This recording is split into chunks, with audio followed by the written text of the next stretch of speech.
이상입니다. 오늘 하나님께서 주시는 말씀은 빌립보서 2장 19절로 30절까지 말씀입니다. 빌립보서 2장 19절로 30절까지 말씀을 우리 다 찾으셔서 한 절씩 교독하고요, 마지막 절은 함께 봉독하겠습니다. 내가 디모데를 속히 너에게 보내기를 주 안에서 바람은 너희의 사정을 알므로 안위를 받으려 함이니, 이는 뜻을 같이 하여 너희 사정을 진실히 생각할 자가 이밖에 내게 없음이라. 그들이 다 자기를 구하고 그리스도 예수의 일을 구하지 아니하되 디모데의 연단을 너희가 안하니 자식이 아버지에게 함같이 나와 함께 복음을 위하여 수고하였느니라. 그러므로 내가 내 일이 어떻게 될지를 보아서 곧 이 사람을 보내기를 바라고 나도 속히 가게 될 것을 주 안에서 확신하노라. 그러나 에바브로디도를 너에게 보내는 것이 필요한 줄로 생각하노니 그는 나의 형제요 함께 수고하는 함께 군사된 자요 너희 사자로 내가 쓸 것을 돕는 자라. 그가 너희 무리를 간절히 사모하고 자기가 병든 것을 너희가 들은 줄을 알고 심히 근심한지라. 그가 병들어 죽게 되었으나 하나님이 그를 긍휼히 여기셨고 그뿐 아니라 또 나를 긍휼히 여기사 내 근심 위에 근심을 면하게 하셨느니라. 그러므로 내가 더욱 급히 그를 보낸 것은 너희로 그를 다시 보고 기뻐하게 하며 내 근심도 들려 함이니라. 이러므로 너희가 주 안에서 모든 기쁨으로 그를 영접하고 또 이와 같은 자들을 존귀히 여기라. 그가 그리스도의 일을 위하여 죽기에 이르러도 자기의 목숨을 돌보지 아니한 것은 나를 섬기는 너희의 일에 부족함을 채우려 함이니라. 아멘.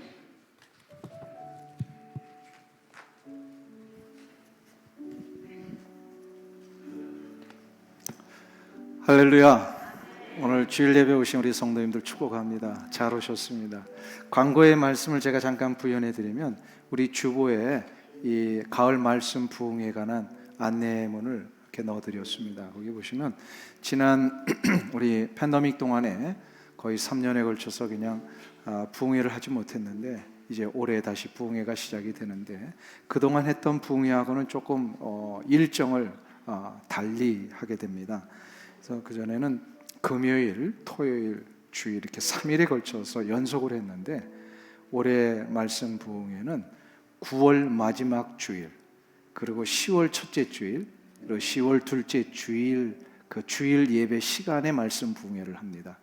그래서 안내문을 보시면 첫 번째 강사님으로 현재 미국 군목으로 수고하시는 김태일 목사님, 수년 전에 우리 교회 한번 오셨는데요, 큰 은혜가 있었습니다. 1부, 2부, 3부 예배에 설교를 달리 하시고요. 그 다음에 두 번째로는 10월 1일 주일 예배 1, 2, 3부 때에 김태권 목사님이 말씀을 전해 주십니다. 그리고 세 번째로는 10월 8일 주일에 정주성 목사님이 세 번에 걸쳐서 다른 본문과 제목으로 이렇게 하십니다. 그래서 총 9번의 죄송합니다. 9번에 걸친 말씀의 이 강론이 있게 됩니다. 그러니까 2부 예배 오시는 분들은 말씀을 다 들으려면 어떻게 해야 되죠? 1부에도 오고 3부에도 오고, 저는 이제 여기까지 이게 안내를 해드립니다. 여러분들이 잘 이렇게 시간 활용을 하셔서 이번 가을에는 주일 예배를 좀 내 말씀으로 하나님의 거룩한 뜻을 채우는 그런 시간이 되겠습니다 하면서 준비하셔서 이번 말씀 부흥회에 도전과 선포를 놓치지 말고 다 받으시기를 간절히 주의 이름으로 축원합니다. 감사한 것은 그동안 우리 교회를 위해 수고하셨다가 이제 알래스카 앵커리지 열린문교회로 청빙받아서 담임 목사님으로 가셨던 함성주 목사님의 위임식, 그러니까 담임 목사로서의 이제 공식적인 위임식이 있게 됩니다. 이번 주 목요일 31일에 있게 됩니다. 우리 축하해 주시고 또 그 현장을 위하여 함께 기도하셔서 또 앵커리지의 열린문교회가 계속해서 부흥할 수 있도록 함께 동역하며 힘써 주시길 간절히 부탁을 드립니다. 우리 앞뒤 좌우에 계신 분들과 성도의 교제 나누실 때 축복합니다. 잘 오셨습니다.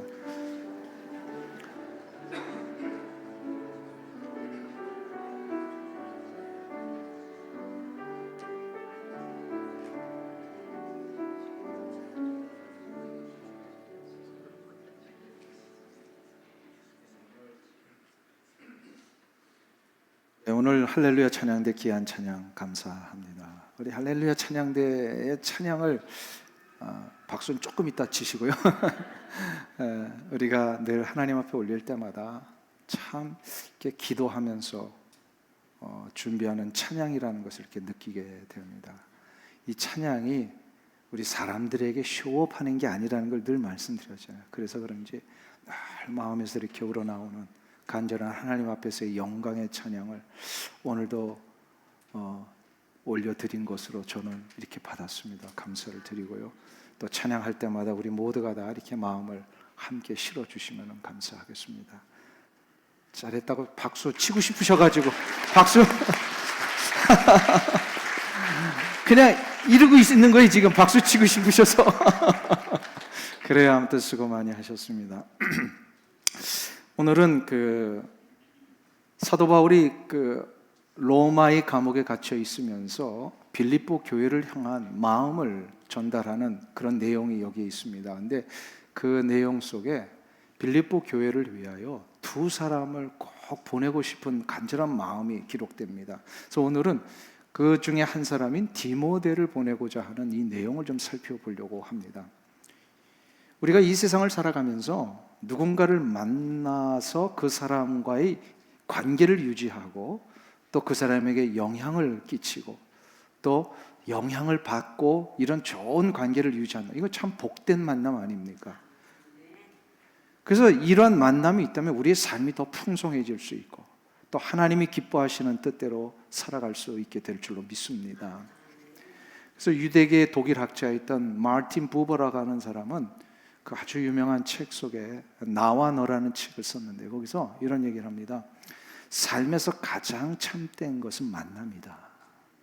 왜 이런 얘기를 하냐면 이분이 아주 순수한 이 정통 유대교적인 그런 배경을 갖고 있는 분이에요. 그래서 구약 성경을 잘 알았어요. 구약 성경 창세기 1장과 2장에 보면 하나님이 천지 창조를 다 하시고 첫째 날, 둘째 날, 여섯째 날까지 하셨을 때에 계속해서 하시고 나서 끝에 뭘 얘기를 하셨어요? 하나님이 보시기에 좋았더라, 좋았더라. 다 그렇게 이야기를 하셨어요. 그래서 이제 인간까지도 만드시고 참 좋으셨는데 2장에 가보면 이 아담을 보시고요, 하나님이 홀로 사는 것이 좋지 않게 여기셨다, 이렇게 얘기를 하십니다. 그러니까 다 좋으셨는데 인간의 삶에 하나님 보시기에 안 좋은 게 뭐예요? 홀로 사는 겁니다. 여기서 홀로라고 하는 것은 독신이라는 말이 아니라 관계도 없고 만남도 없이 그냥 자기 혼자만 살아가는 이걸 얘기를 하는 거죠. 지금 왜 사람이 없었잖아요. 아담밖에는. 그래서 하나님이 이것이 좋지 않게 여기셔서 그에게 새로운 관계를 이루며 나아갈 수 있는 그 아내 하와를 이제 만들어 주십니다.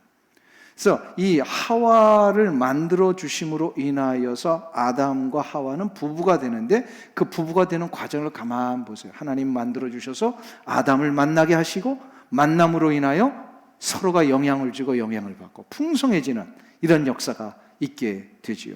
이것을 통하여 하나님은 우리에게 아주 중요한 창조의 질서를 말씀하십니다. 모든 사람은 하나님이 허락한 다른 이들과의 관계를 맺을 때 만남을 통하여 시작한다는 거예요. 그래서 만남이 굉장히 중요해요. 누군가를 만난다라고 하는 것은 우리 인생의 문제가 크게 영향을 달리할 수 있는 아주 중요한 문제입니다. 그러한 만남 속에 여러분들이 부부가 되셨고 또 우리 공동체 안에 성도가 되었고 또 여러분의 삶의 현장에서 일을 하게 되었고 이런 수도 없는 우리 인생의 만남이 있는데 이런 만남 속에서 가장 중요한 만남이 하나 있습니다. 뭘까요? 맞습니다. 내 인생의 길이요 빛이요 생명 되신 예수님과의 만남이 가장 중요합니다. 왜요? 이 만남을 경험한 자만이 다른 이들을 만날 때에 생명의 역사를 계속해서 우리가 흘려보낼 수 있기 때문입니다. 그러니까 내가 주님과의 만남을 통하여 주님이 내게 흘려주신 이 생명의 능력을 다른 이들과 만날 때 이걸 흘려보낼 수 있는 거예요. 그래서 우리가 제일 먼저 중요하게 여겨야 될 만남이 예수 그리스도의 만남. 왜요? 그분은 길이시고 진리이시고 생명이시니까. 이거를 우리가 경험해야 이거를 우리가 다른 이들에게 전할 수 있어요. 사도 바울과 디모데와의 만남이 바로 그런 만남이었습니다. 오늘 본문은 바울이 디모데를 빌립보 교회에 이렇게 간절한 마음으로 안타까운 어떤 그 절박함 속에서 이제 디모데를 보내려고 하는데, 왜 이렇게 디모데를 이렇게 소중한 만남을 이루고 있는데도 불구하고 빌립보 교회로 보내려고 했던 것일까요? 이것을 우리가 알기 위해서는 세 가지의 좀 질문을 하면서 거기에 답하는 식으로 한번 생각해 보려고 합니다. 첫 번째, 디모데가 누구인지를 알아야 합니다. 디모데는 누구인가? 디모데가 과연 누구이기에 바울 자신이 이렇게 절박한 상황에 있음에도 불구하고 빌립보 교회의 성도들에게 디모데를 보내려고 했던 것일까요? 이것을 알기 위해서는 바울과 디모데의 만남이 언제 이루어졌는지를 우리가 알아야 합니다. 사도행전 16장에 의하면 제2차 복음 전도 여행을 떠나면서 사도 바울은 1차 때 복음 전했던 그 지역을 다시 되돌아보기를 위해서 그 지역을 찾아갑니다. 그 지역 중에 하나가 더베와 루스드라라는 곳이었어요. 근데 이 더베와 루스드라에 갔더니 생각지도 못했던 청년을 하나 만납니다. 그게 바로 디모데였어요. 사도행전 16장 2절에 의하면 이 디모데는 인근 주변에서 모든 예수 믿는 형제들로부터 칭찬을 받고 있었더라는 거예요. 얼마나 그의 믿음과 인격이 출중했는지 주변에 있는 사람이 디모데 하면 굉장히 믿음이 좋은 사람, 신앙이 특별한 사람, 이렇게 이제 소문이 다 나고 있었더라는 거예요. 왜 이렇게 될 수 있었는가? 사도행전을 쭉 보시면요, 사도 바울이 1차 전도 여행 때 이 더베와 루스드라라는 지역에 가가지고요, 어떤 한 가정을 복음화시킵니다. 그게 바로 그의 이 디모데의 외할머니였던 로이스, 그 다음에 그 어머니였던 유니게가 사도 바울에서 복음을 바꿔서 예수를 믿는 아주 귀중한 신앙인이 됩니다. 그리고 나서 이 외할머니, 어머니로부터 이어져오는 신앙을 이 디모데가 이어받은 거예요. 한번 생각해 보세요. 자기 자신 때 처음 예수 믿은 사람하고, 아버지 때 예수 믿은 사람하고, 할아버지 때 예수 믿은 사람, 차이가 있을까요, 없을까요? 인정하고 싶진 않으시겠지만 그게요, 할아버지 때부터 이렇게 예수를 믿었다라는 것은 태어날 때부터 자신이 이 신앙의 배경 속에서 자랐다라는 뜻이기도 합니다. 물론 모태신앙이기 때문에 여러 가지 또 어려움도 있지만요, 인정해 줄 게 있어요. 왜냐하면 신앙이 흔들림이 없구나. 자기의 인격적인 예수 그리스도의 만남이 시작되면 그 배경은 굉장히 장점이 됩니다. 그러니까 디모데가 그랬던 것 같아요. 외할머니, 어머니로부터 내려오는 이 신앙의 유산을 이어받아서 자기가 이 믿음을 이어받았고, 그 이후에 수도 없는 시간을 통하여 자기가 그 신앙을 잘 형성함으로 소문까지 날 정도의 이런 사람. 그래서 사도 바울은 후에 디모데 후서 1장 5절에서 이렇게 이제 선언을 합니다. 이는 내 속에 거짓이 없는 믿음이 있음을 생각함이라. 이 믿음은 먼저 내 외조모 로이스와 내 어머니 유니게 속에 있더니 내 속에도 있는 줄을 확신하노라. 외할머니와 어머니로부터 사도 바울이 직접 확인했던 이 믿음의 확신이 내가 가만히 보니까 디모데 너에게도 있는구나. 이거를 인정을 해준 거예요. 칭찬을 해준 거예요. 그런 분위기라고 하는 그 증거가 그의 이름의 뜻이 그 증거입니다. 이 디모데라고 하는 이름 자체가 티모테우스라고 하는 뜻이에요. 그 원어석에 보면 티모테우스, 테우스가 뭐죠? 데우스, 하나님이란 뜻이에요. 그리고 디모, 그러니까 높이는 자. 그러니까 하나님을 높이는 자라는 이름을 갖고 태어났어요. 얼마나 그 신앙적인 분위기에서 태어났고 그가 신앙으로 잘 형성된 자인지를 우리가 짐작해 볼 수 있습니다. 디모데의 믿음은 다른 사람들이 인정할 수 있는 믿음이었어요. 근데 이뿐이 아니라 디모데에게는 특별한 장점이 하나 있었습니다. 바로 이중 문화와 이중 언어에 적합한 자였습니다. 아버지는 헬라 사람이요 어머니는 유대 사람입니다. 그렇기 때문에 어려서부터 헬라어와 유대인들의 언어를 동시에 습득하면서 자유롭게 사용했던 자가 바로 디모데입니다. 왜 이게 굉장히 장점이 될까요? 사도 바울이 무슨 선교를 하고 있는 거예요? 이방 선교를 하고 있잖아요.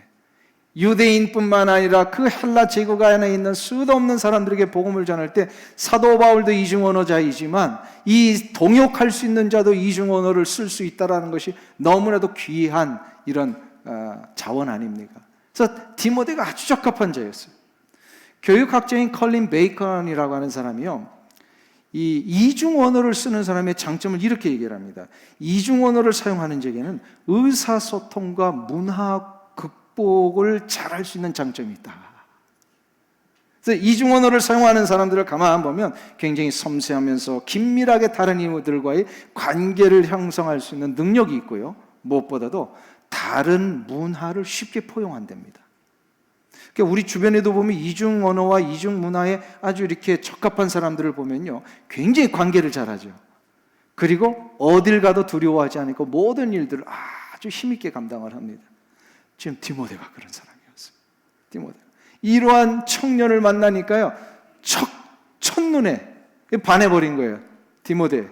그래가지고 디모데를 정격적으로 자기의 복음의 이 사역에 끌어들여서 같이 가게 합니다. 우리 주변에도 보면 이런 디모데와 같은 분들이 있죠. 이중 언어를 잘 하시는 분들. 우리 이민 와가지고 이런 분들이 제일 부럽지 않으세요? 예. 영어도 잘하고 또 한국말도 잘하고. 근데 어저께 무슨 행사가 있어서 갔더니 어떤 분이 그러네요. 나중에 가니까 영어도 못하고 뭐 한국말도 못한다, 그렇게 얘기를 하시던데, 이거를 잘하는 분들이 있어요. 보면 잘해요. 이런 분들에게는 장점이 뭐냐면요, 삶의 경계와 그 한계를 뛰어넘는 아주 그런 능력이 있습니다. 이런 분들 가운데 우리 주변에도 보면 이런 능력이 있는 분들 있어요. 우리 뭐 영어권에도 그런 분들이 있고 이 자리에도 그런 분들이 계시고, 이걸 보면서 제가 그런 분들에게 좀 도전을 하고 싶어요. 여러분에게 왜 그 혜택을 하나님이 주셨을까요? 왜 한국어도 잘하고 영어도 잘하는 이러한 귀한 능력을 주셨을까요? 예, 우리 디모데의 인생을 한번 생각해 보세요. 그 장점은 문화를 뛰어넘고 우리의 어떤 경계선을 넘을 수 있는 굉장히 중요한 능력이고 장점이잖아요. 주님의 영광을 위해서 그걸 한번 써보세요. 하나님의 거룩한 나라의 확장과 복음의 역사를 위해서 여러분이 그 일에 한 번쯤 쓰임받을 수 있다면요, 여러분과 함께 우리 오렌지 카운티 한인교회는 하나님이 계속해서 써나가시는 복음 행전의 기이한 일들을 이어가게 하실 것입니다. 그러기 위해서는 우리가 또 같이 기도하면서 협력하면서 그런 분들이 나갈 수 있도록 길을 열어줘야 될 것이고, 또 그런 어떤 능력이 있는 분들을 위해서 힘을 실어주고, 우리 교회가 이렇게 합력하여 선을 이룰 때에 디모데와 바울의 동역처럼 하나님께서 우리 교회 안에 이 아름다운 동역의 역사를 이루게 해 주시리라고 믿습니다. 이게 이제 디모데가 그런 자였다라는 것을 우리가 살펴보았다면, 두 번째로 살펴볼 게 있어요. 왜 사도 바울은 이 디모데를 빌립보 교회에 보내려고 했는가? 그 빌립보 교회가 지금 어떤 상황이길래 이 일을 하려고 했던가? 우리 19절과 20절을 한번 보세요. 거기 보시면 그 간접적인 그런 이유가 나옵니다. 같이 한 목소리로 봉독하겠습니다. 내가 디모데를 속히 너에게 보내기를 주 안에서 바라면 너의 사정을 알므로 안위를 받으려 함이니, 이는 뜻을 같이 하여 너희 사정을 진실히 생각할 자가 이 밖에 내게 없음이라. 아멘. 빌립보 교회는 사도 바울이 유럽 복음화의 비전을 하나님 앞에 바꿔서 그 전에 1차 전도 여행 때는 지금 소아시아에만 집중을 했거든요. 지금으로 말하면 튀르키예 지역입니다. 이 해안선을 따라 쭉 복음 전하고 또 중부 지역으로 가고, 지금으로 말하면 저 아르메니아 뭐 이런 접경 지역까지 이렇게 복음을 전하려고 2차 때도 그렇게 시작을 했어요. 그래서 더베와 루스드라라고 하는 이 중간 지역, 터키 이 중심부에 있는 그런 중간 지역에 다시 찾아갔다가 하나님이 더 이상 이 복음의 확장을 이루어 주시지 않는 거예요. 복음을 전하는데 자꾸 막혔어요. 그래서 강권적으로 하나님이 다시금 내려오게 하셨다가 저 남쪽 해안선에 있을 때에 거기서 마게도냐에 대한 환상을 보게 하시죠. 그래서 마게도냐의 환상이 뭐냐면 그 지역에 있는 한 사람이 자기들에게 와서 복음을 전해달라. 이 환상 앞에 사도 바울이 순종을 하고, 그래서 하나님이 나를 유럽 복음화를 위하여 지금 가라고 하시는구나. 확신 속에 이제 유럽으로 이제 갑니다. 그게 이제 서쪽으로 간 거죠. 그래서 튀르키예에서 바로 건너가면 지금으로 말하면 그리스 북쪽인데요. 거기가 지금 마게도니아 지역이라고 불렸습니다. 지금도 마게도니아라는 이름이 복귀된 거 아시죠? 예, 나라의 이름이 마게도니아로 복귀가 됐습니다. 그 지역에 들어가자마자 처음 만난 그 중심된 성이 빌립보입니다. 이 빌립보에 들어가서 이제 루디아를 만나게 되고, 루디아의 가정이 회복이 되고 복음 전파가 되고, 이러면서 이제 빌립보 교회가 세워지게 된 것입니다. 그래서 이 빌립보 교회가 그래서 사도 바울에게서는 유럽 복음화의 첫 개척지였어요. 그니 얼마나 애착이 많이 가고 얼마나 많은 힘과 이 사랑을 쏟았겠습니까? 굉장히 그 애착이 가는 교회인데, 사도 바울이 지금 떠나와서 복음 역사를 이루다가 로마 감옥에 갇혀 있는 이 상황 속에 들려오는 소식이, 좋은 소식도 있었겠지만 안 좋은 소식이 막 들려오는 거예요. 사도 바울의 마음이 굉장히 무겁고 힘들었습니다. 도대체 무슨 일 때문에 이런 일이 벌어졌느냐. 나중에 3장에 가보면 유대주의자들이 이 기독교 공동체인 빌립보 교회 안에 자꾸 유대적인 전통도 지켜야 된다고 이렇게 강요를 하기를 시작을 합니다. 이미 예루살렘 공의회에서 그거 하지 않아도 된다라고 다 결정을 해놨었거든요. 근데 이거 듣지도 않고요, 빌립보 교회에 있는 유대주의자들이 찾아와가지고 교회에서 이 전통 지켜야 된다. 자꾸 이러니까 교회가 어려워지기를 시작을 합니다. 혼란이 온 거예요. 믿음이 약한 성도들이. 거기에 자꾸 그래서 믿음의 길을 가다가 중도에 포기하는 사람들이 일어나고, 나중에 4장에 가보면요, 이런 일이 있다 보면 이렇게 마음들이 막 갈라지고 힘들잖아요. 그러니까 교인들이 갈등이 일어나고, 교인들이 갈등이 일어나면 어떤 문제가 일어날까요? 신앙생활하면 기쁘고 감사하고 감격이 있어야 되는데 기쁨이 다 사라져요. 그리고 소망을 잃어버린 채 그냥 신앙생활하는 게 너무너무 무거워지는 거예요. 빌립보 교회에 이런 문제가 일어나니까 사도 바울이 안타까운 심정으로 디모데를 보내서 저들의 문제를 해결해 주고 싶었던 것입니다. 이게 실은 목회자의 마음 아니에요. 그렇게 사랑을 쏟고 그렇게 힘을 다하여 세워놨는데 나중에 살짝 떠나보면은 막 흔들리고 있고 막 신앙 다 잃어버리고 있고. 목회자에게 있어서 가장 가슴 아픈 일이 뭐냐면, 믿음 생활했던 사람이요, 어떤 연유로 인하여서 그 믿음의 길을 포기하고 그냥 신앙의 공동체마저 떠나는 사람들이 있어요. 조금 이렇게 상처받아서 다른 교회에 가서 이렇게 신앙생활하면 그나마 다행이에요. 근데 그것도 아니고요, 아예 이 공동체를 떠나버려요. 이제는 나 홀로 교회를 세워가지고 그냥 혼자 신앙생활을 하게 돼. 이런 사람들도 많이 있어요.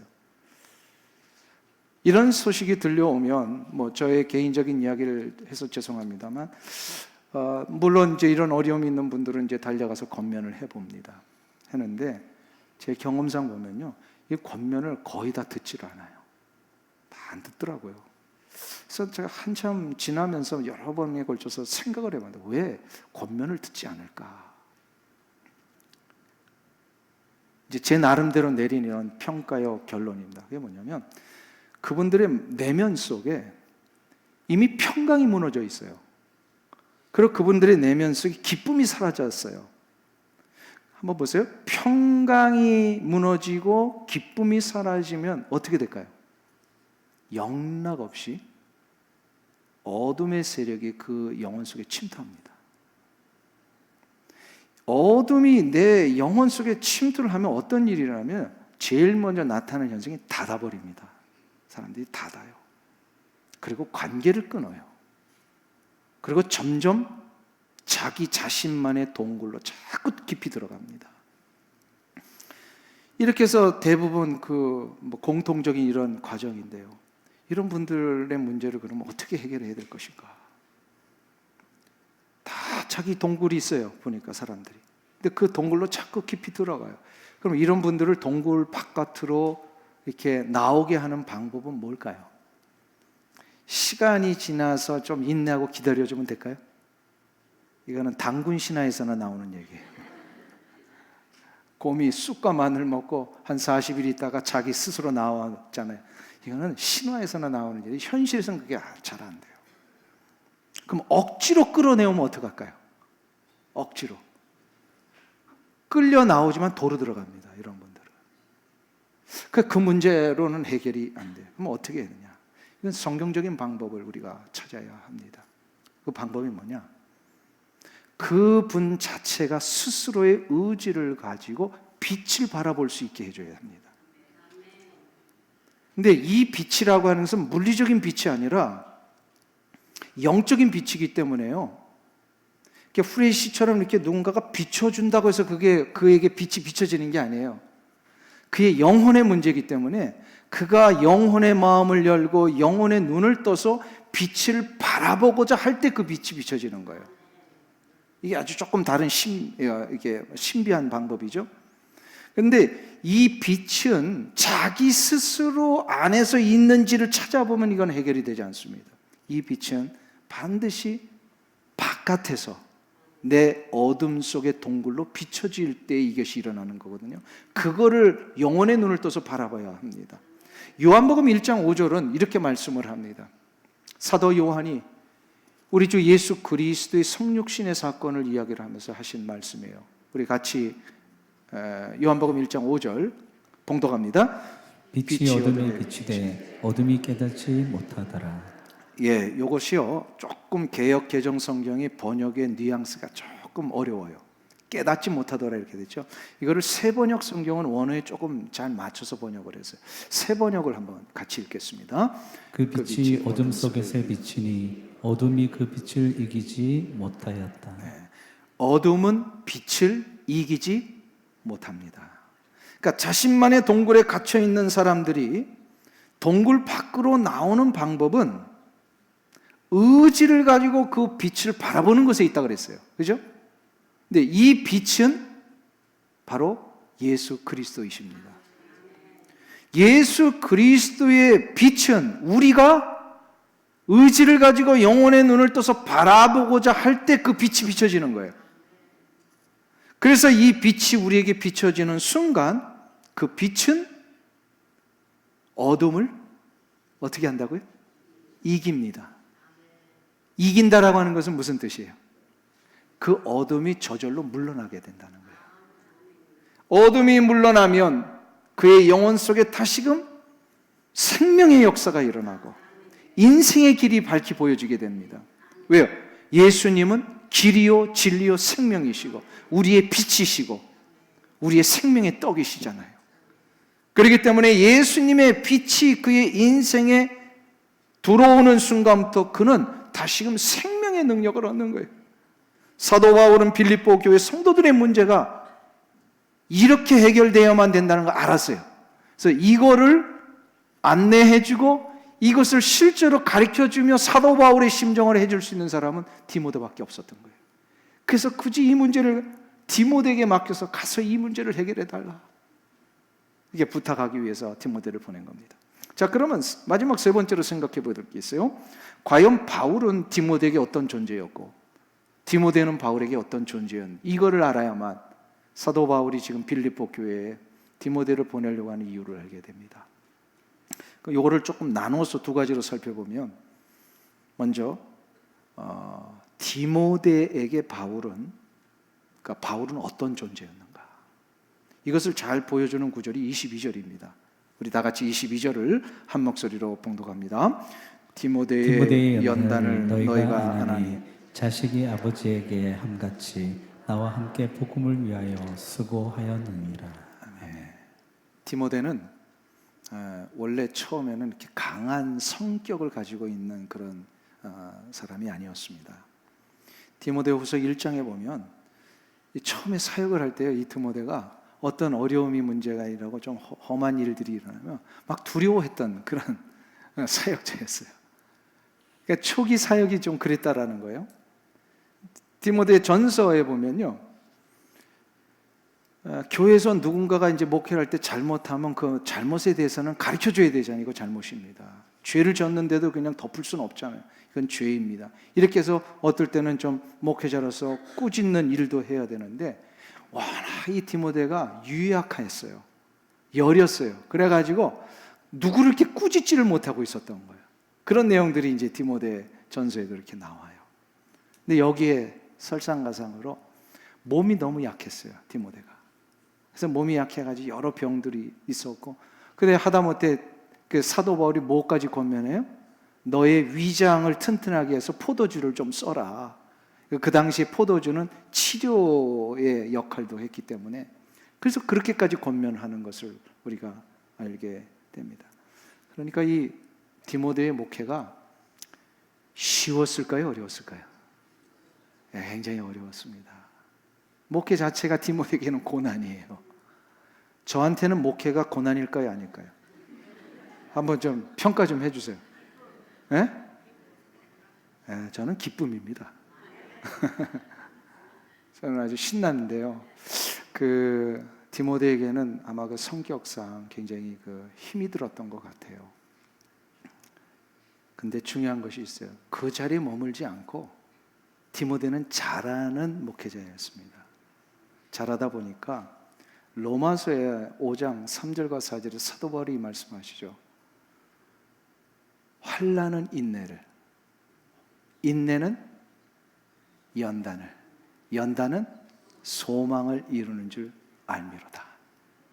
그러니까 디모데가 경험했던 이 환난, 고난, 어려움들은 결국 그를 연단케 해서 단단하고 훌륭한 목회자로 서게 했던 거예요. 사도 바울이 이 모든 과정을 보았어요.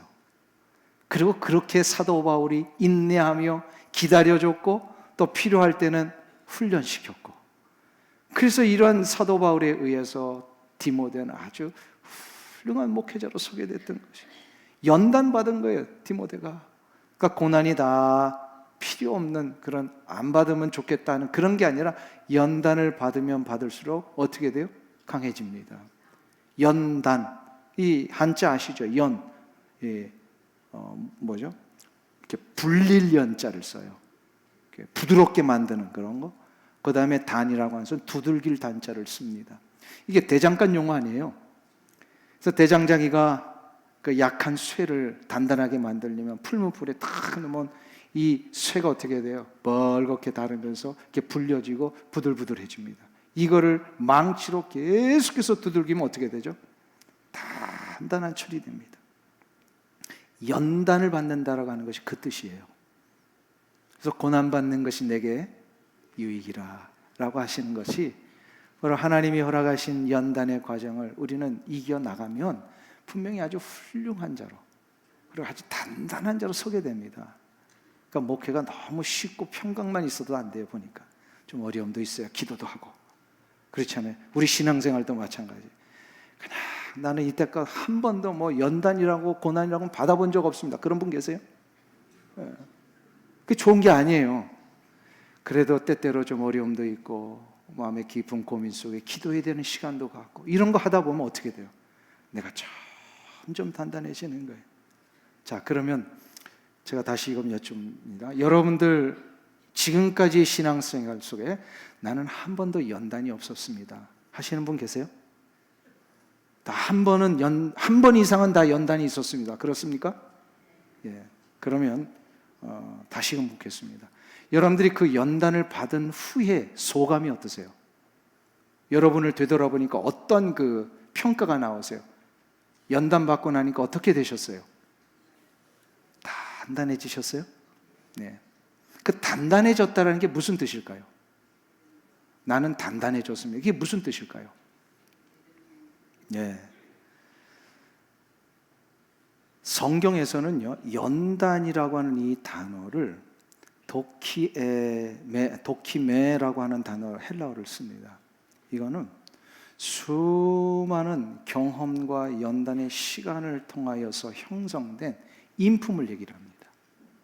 성품이 달라지는 거예요. 고난과 시련은 그를 정결한 인품으로, 거룩한 인품으로, 하나님이 기뻐하시는 인격의 소유자로 만들어 가시는 그런 결과물이에요, 연단이라는 것은. 자, 그러면 아직도 난 내 성격이 이게 지금 뭐 제대로 되지가 않고 나도 성격이 지금 마음에 안 들고 아직도 성격이 제대로 인격화되지 않았다. 그러면 여러분들 연단을 조금 더 받으시면 돼요. 연단을 받아야 돼요. 그래야 단단해지고 훌륭한 성품으로 되는 거예요. 그러니까 고난과 연단은 결국은 도킴에 하나님이 원하시는 그 인격으로 만들어 가시려고 하는 그런 목표까지 가는 과정이란 말이죠. 사도 바울은 이런 연단으로 다듬어진 디모데의 인품과 신앙과 목회자로서의 자세를 인정을 했어요. 이 시점에 와서 보니까 디모데가 이제 인품이 됐고 성격도 다 이제는 하나님이 기뻐하시는 자로 됐고, 그래서 이 빌립보 교회 성도들이 당면하고 있는 이 문제를 해결할 수 있는 그래도 충분한 자격이 있구나, 이렇게 이제 생각을 했던 것이죠. 이 때문에 디모데는 자신을 이렇게 기다려주고, 때로는 문제가 있었을 때는 그 문제를 코칭해주고 훈련시켜주고 끝까지 신뢰해준 사도 바울을 뭐로 여깁니까? 오늘 22절을 다시 한번 보세요. 22절. 디모데의 연단을 너희가 안 하니 자식이 아버지에게 함같이 나와 함께 복음을 위하여 수고하였느니라. 자식이 아버지의 함같이 디모데가 사도 바울을 그렇게 했다는 거예요. 자, 그럼 디모데는 바울을 뭐로 여겼어요? 예, 아버지로 여겼습니다. 디모데에게 바울은 그런 존재입니다. 혈육의 아버지가 아닌데도 누군가에게 이렇게 아버지라고 말할 수 있는 그분이 있다면 매우 돈독한 관계입니다. 그런 분은요, 그의 인생의 등받이가 되어줄 수 있는 분이고요, 힘이 되어주는 그런 믿음의 아버지. 그래서 디모데에게 바울은 고향과 같은 존재입니다. 어떤 분이 그런 얘기를 하더라고요. 고향이란 깊숙하고도 고요한 애착의 장소다. 고향은 가장 힘들 때 기댈 수 있는 곳이고요, 고향은 내 인생이 공고할 때 그늘이 되어줄 수 있는 것이 고향 아닙니까? 그러한 역할을 사도 바울이 디모데에게 했습니다. 그러면 어떻게 사도 바울은 디모데에게 이것을 할 수 있었던 것일까요? 저는 여러분에게 오늘 아침에 또다시 도전합니다. 여러분들도 누군가에게 등받이가 되고 누군가에게 그늘이 되어주는 그런 넉넉한 아버지와 같은, 어머니와 같은 그런 분들이 되시길 주 이름으로 축원합니다. 네. 누군가가 내게 와서 이렇게 기댈 때 그분이 이렇게 편안함을 얻고, 그러면 그거 되려면 어떻게 해야 될까요? 어떻게 해야 될까요? 그런 그늘과 같은 넉넉한 등받이와 같은 그런 존재가 되기 위해서는 어떻게 될까요? 그것은 사도 바울이 끊임없이 우리 주 예수 그리스도를 본받아 갔기 때문입니다. 왜냐하면 예수님께서 사도 바울의 그런 그늘이 되어주셨기 때문에 그래요. 예수님은 사도 바울을 기다려주셨어요. 연단하셨어요. 그래서 결국에는 아름다운 인품과 사역자의 자리에 올라갈 때까지 계속해서 하나님은 사도 바울을 인도하셨습니다. 사도 바울이 예수님 만나기 전에 어떤 성격이었어요? 불같은 성격입니다. 살기가 등등했던 사람이에요. 자기 마음에 들지 않으면 가차없이 다 그냥 처단해버리는 그런 무서운 성격의 소유자였어요. 그런 사도 바울이요, 다메섹 도상에서 예수님 만나고 나서 그가 몇 년을 훈련받아요? 아라비아 섬에서 3년 동안 훈련을 받아요. 하나님이 그를 그렇게 구약 율법에 익숙했던 사도 바울을 처음부터 말씀을 다시금 다 되돌아보게 하셨고요, 그의 이 살기가 등등했던 이 눈빛, 주변에도요, 이 살기 등등한 사람 눈빛 보면 좀 썰렁하더라고요. 사도 바울이 그런 사람이었어요. 근데 그의 눈빛이 부드러운 눈빛이 되고, 왜요? 어느 순간부터 그 눈에 비늘이 벗겨지는 순간부터, 그리고 다른 이들의 그늘이 되어지는 이 훈련을 시키신 거예요. 주님이 먼저 그늘이 되어주시고 인자하게 주님이 맞아주셨어요. 그래서 아름다운 인품의 소유주로 만들어주셨습니다. 이제 그 일을 사도 바울이 다른 이들에게 할 수 있을 때까지 주님이 훈련하신 거예요. 그래서 사도 바울이 디모데에게 그런 그늘이 되었고 넉넉한 힘이 되어줄 수 있었습니다. 여러분들이 그런 누군가에게 그늘이 되고 누군가의 힘이 되어줄 수 있기 위해서는요, 우리 주 예수 그리스도의 그 넓으신 은혜의 날개 아래 들어가 볼 수 있어야 합니다. 주님은 마태복음 11장 28절과 29절에서 뭐라고 말씀하십니까? 수고하고 무거운 짐진 자들아 다 내게로 오라. 내가 너희를 쉬게 하리라. 나는 마음이 온유하고 겸손하니 나의 멍에를 메고, 그 다음 단어 뭐예요? 내게 배우라. 이 말씀을 하세요. 배우라고 하셨어요. 배우라고 하는 뜻이 무슨 뜻이에요? 주님의 그 놀라운 쉼 앞에 내가 들어가 쉼을 얻고 나서는 그 쉼을 배워서 다른 이들에게 그대로 그 그늘이 되어주라는 거예요. 내 인생이 다른 이들에게 그 쉼과 같은 역할을 해줄 수 있어야 된다는 거예요. 믿음의 길을 걸어간다는 것은 주님의 인격과 그 삶을 그대로 본받아 가므로 나 역시도 누군가의 그늘이 되어주고 기대고 싶은 존재가 되어주는 것이라고 믿습니다. 이 귀한 삶의 실천이 우리 가운데 필요해요. 여러분들은 누군가가 옆에 자꾸 오고 싶어하는 분이세요? 아니면 자꾸 여러분이 가면 자꾸 피해 갑니까? 다른 길이 어떠세요? 오고 싶은 분이에요?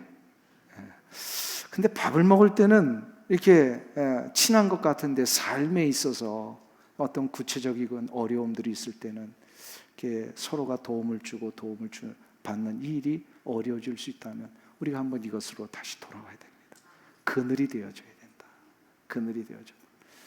이제 디모데에게 바울은 그런 존재였다면 마지막으로 디모데는 그러면 바울에게 어떤 존재였을까요? 22절을 다시 보세요. 거기 보시면 디모데의 연단을 너희가 안 하니 자식이 아버지에게 함같이 나와 함께 복음을 위하여 수고하였느니라. 바울에게 있어서 디모데는 복음을 위하여 끝까지 함께 수고한 자입니다. 끝까지 함께 수고한 자. 사도 바울 주변에 여러 사람들이 있으면 끝까지 남은 자들이 몇 명 안 됐어요. 사도 바울이 20절을 한번 보세요. 거기 보시면 이는 뜻을 같이하여 너희 사정을 진실히 생각할 자가 이밖에 내게 없습니다. 중요하고도 민감한 문제를 지금 처리해야 될 시점에 사역자가 디모데밖에 없는 거예요. 왜 그럴까요? 많은 이들이 바울 곁에 있다가 그냥 자신들의 이익을 위해서 떠나갔기 때문이에요. 21절을 보세요. 그들이 다 자기 일을 구하고 그리스도 예수의 일을 구하지 아니하되 사역의 길을 간다고 하면서 힘들고 어려울 때 일이 막 어려운 일이 닥치면요, 그리스도 예수의 일을 구한 것이 아니라 자신의 일을 구한 것, 자기가 하고 싶은 일을 그냥 위해서 떠나버렸다라는 거죠. 디모데후서 4장 10절에서 이게 얼마나 사도 바울이 좀 마음이 아팠는지 이런 고백까지 합니다. 데마는 이 세상을 사랑하여 나를 버리고 데살로니가로 갔고 그레스게는 갈라디아로, 디도는 달마디아로 갔고, 데마는요 세상을 너무 사랑해가지고 사도 바울을 버렸어요. 사도 바울. 그런데 디모데만큼은 달랐습니다. 사도 바울이 복음의 사역이 잘 되고 풍성해져서 큰 열매 맺을 때도 함께 있을 뿐만 아니라 사도 바울이 감옥에 갇혀서 어쩌면 이제 이 모습으로 끝날 수도 있는 이 절박한 상황에도 끝까지 그의 곁을 지키며 바울의 힘이 되어줬던 자가 디모데입니다. 그러니 바울의 입장에서 보면 디모데가 얼마나 참 든든한 그런 사역자였겠습니까? 존 컬린슨이라고 하는 학자가 이런 얘기를 합니다. 풍요 속에서는 친구들이 나를 알게 되고 역경 속에서는 내가 친구를 알게 된다. 바울과 디모데 사이는 역경 속에서도 자신의 일이 아니라 주님의 일을 구하는 그런 사람들이었습니다. 조금 시간이 좀 많이 가서 좀 갈등을 하다가 그냥 말씀드려야 될 것 같습니다. 어느 목사님으로부터 들은 이야기입니다. 그 교회 이야기인데요. 이분이 수년 전의 일입니다. 신문을 보다가 한국 사회가 음식 쓰레기 문제가 너무 심각하다는 것을 듣고서 이 문제를 우리 교회에서부터 시작을 해야 되겠다. 한국 교회들은 음식 예배 끝나고 점심 먹는 게 아주 풍성하잖아요. 근데 음식 쓰레기가 그 교회도 여전히 많이 남은 거예요. 그래서 어떻게 할까 그러다가 당에다가 먼저 의견을 내놓았습니다. 우리 교회가 매일 주일마다 점심 먹고 나서 남는 음식 쓰레기가 많은데 이 문제를 어떻게 해결하면 좋겠습니까? 그랬더니 당회원들이 갑자기 이제 이야기를 들으니까 아무 이렇게 준비가 안 됐으니까 이야기를 못 하고 있었어요. 근데 아무도 얘기를 못해 한참 지났는데 장로님 한 분이, 그분의 이름이 제가 성은 기억이 안 나는데 이름이 아무개 철수 장로님이세요. 이 장로님이 얘기를 합니다. 목사님, 제가 한번 해결해 보겠습니다. 그래서 목사님 물어봤어요. 장로님, 어떤 대책이 있으십니까? 아무런 대답은 하고, 아무튼 제게 맡겨주세요. 제가 한번 해결해 보겠습니다. 그 다음 주일부터 이 장로님이요, 성도들이 이제 식당에서 밥 먹고 이제 거긴 식판으로 밥을 먹는데요. 식판을 들고 이제 남은 음식은 이렇게 그 버리는 통에다가 이렇게 버리려고 할 때 이 장로님이 그 통 옆에 서 있는 거예요. 그래가지고 점심 맛있게 드셨습니까? 예, 맛있었습니다. 근데 거기 남은 음식이 있네요. 예, 좀 남겼습니다. 그러면 그 음식 저한테 주세요. 그래서 그 자리에서 장로님이 그 음식을 먹는 거예요. 그러니까 깜짝 놀란 거죠. 음식 남긴 분이 너무너무 당황이 되고 어쩔 줄을 몰라 하는 거예요. 근데 그분만 그런 게 아니라 이제 여러분들이 나올 때마다 이제 그 주에 그 음식을 이 장로님이 다 이렇게 먹기를 시작을 합니다. 그러니까 이 소문이 삽시간에 식당에 쫙 퍼진 거예요. 장로님이 지금 음식 남는 사람 음식을 지금 먹고 있더라고. 그러니까 한 주인가 두 주 만에요, 음식 쓰레기 버리는 게 완전히 0% 줄어드는 겁니다. 그 다음에 이제 이 소식을 모르는 어떤 성도들이 그 식당에서 밥을 먹고 나올 때에 그 음식 들고, 남은 음식 들고 나가잖아요. 그러면 이제 앉아 있는 사람들이 얘기를 해준답니다. 철수가 기다리고 있다. 그러더래요. 지금도 그 교회는 음식 쓰레기 이제 완전히 0%로 없어졌답니다.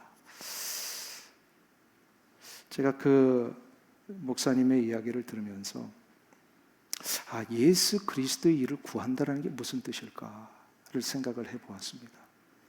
예수 그리스도의 일을 구한다라고 하는 것은 주의 공동체 안에서 또 하나님의 나라의 이 어떤 사역의 울타리 안에서 내가 하고 싶은 일을 하는 게 아니라 남들이 하고 싶지 않은 일, 남들이 할 수 없는 일, 때로는 귀찮아하는 일, 심지어는 나의 자존심까지도 내려놓아야만 되는 그런 일, 이것을 자원하여 기꺼이 하는 것을 말하는 것이 아닐까. 사도 바울에게 디모데는 그런 사역자였습니다.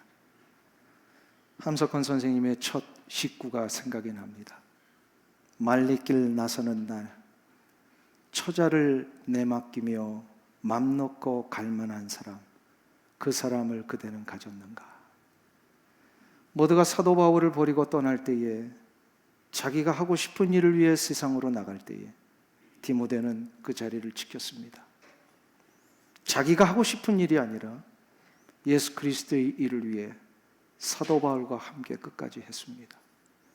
사랑하는 성도님 여러분, 우리 주 예수 그리스도의 거룩하신 일을 위하여 끝까지 이 신앙의 길을 걸어가시길 주 이름으로 축원합니다.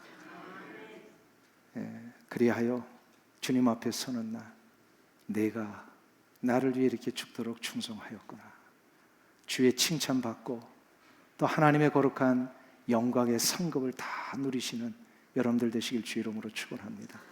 기도하겠습니다. 하나님 아버지, 아무리 우리가 어둠 속에 갇혀 있고 나만의 동굴 속에 들어가 있을지라도 이 문제를 해결하는 것은 진정한 길이요 진리요 빛 되시고 생명 되신 우리 주 예수 그리스도를 바라보는 데 있는 줄 믿습니다.